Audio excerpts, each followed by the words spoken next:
Hey guys, so in this video we're going to prove variance rule number 2, and once again we're going to begin by noting the fact that the variance of a variable is simply equal to the covariance of that variable with itself, and I have proven this in another video. I'll leave a link in the description box below in case you're interested.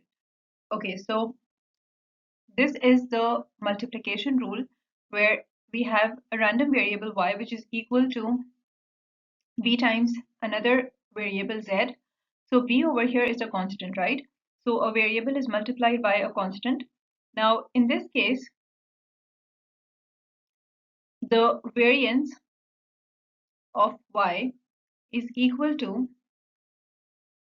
b squared times the variance of z.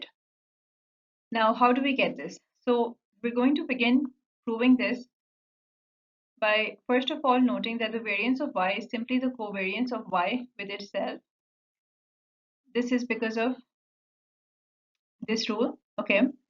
And now we're simply going to plug in for both of the y arguments simultaneously.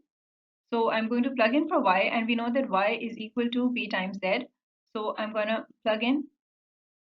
So this becomes the covariance of bz with bz. Now I'm just going to take out the b terms as common factors. So this becomes b squared times the covariance of z with z. And once again, this is nothing but the variance of z, right? Again, just refer to what I started out with. So this becomes b squared times the variance of z. Hence, we have proven that the variance of y is equal to b squared times z. This is what we were trying to prove.